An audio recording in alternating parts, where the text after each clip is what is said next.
Hi friends, welcome to குட்டிமா foodies. வாங்க இன்றைக்கி கரண்டி முட்டை குழம்பு எப்படி செய்யலான்னு பார்க்கலாம். ஒரு கடாயில் தேவையான அளவு எண்ணெய் ஊற்றிக்கலாம். கொஞ்சம் கடுகு போட்டு அது கடுகு பொரிஞ்ச உடனே நம்ம வெங்காயத்தை போட்டு வதக்கி விட்டுறலாம். நம்ம அரைச்சி வச்சுருந்தோம் இல்லைங்களா தேங்காய் பேஸ்ட்டு, அதையும் ஆட் பண்ணிக்கலாம். 1/2 ஸ்பூன் மஞ்சள் தூள், தேவையான அளவு உப்பு, 2 ஸ்பூன் கரம் மசாலா, 2 ஸ்பூன் மிளகாய் தூள், தேவையான அளவு தண்ணி ஆட் பண்ணி நல்லா ஒரு கிண்டி விட்டுடலாம். பாருங்கள், குழம்பு நல்லா கொதிப்படிக்க ஆரம்பிச்சிருச்சு.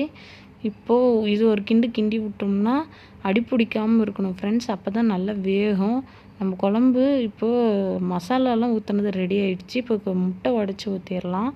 முட்டை ஒன்றுக்கு ஒன்று ஒட்டாத மாரி தனித்தனியாக ஊற்றணும் ஃப்ரெண்ட்ஸ். அப்போ தான் முட்டை குழண்டு போகாமல் இருக்கும். சிம்மில் வச்சுக்கணும். ஹை ஸ்பீடில் வச்சிங்கன்னா அப்புறம் அடி பிடிக்க ஆரம்பிச்சிடும், முட்டை நல்லா வேகாது.